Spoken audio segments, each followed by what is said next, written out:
You've probably heard the admonition to underpromise and overdeliver. But what happens if you habitually overpromise and then underdeliver? And what if it's a central part of your business plan?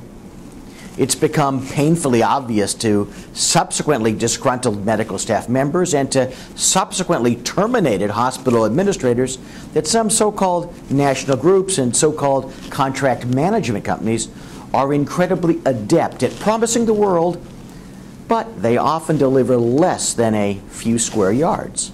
I call this the promise delivery gap. Take this recent example.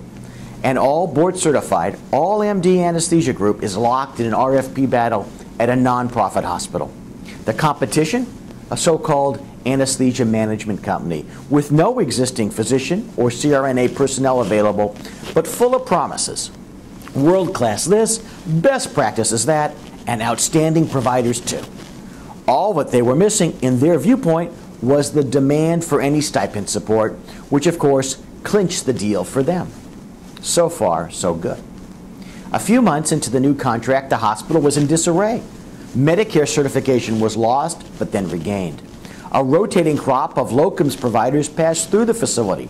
Few of them stuck around or were even asked to. The hospital's new cardiac program, on which it spent millions recruiting a new surgical team and building out its facility, wasn't able to function due to the lack of cardiac anesthesia coverage. It took almost 6 months to do their first cardiac case.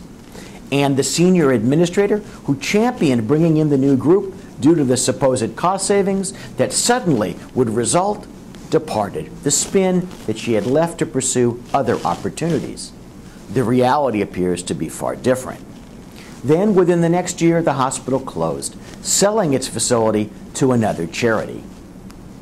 This is the central weakness of many contract management type organizations. All image, little substance. All hat, no cattle. All promise, but little delivery. You need to take advantage of this.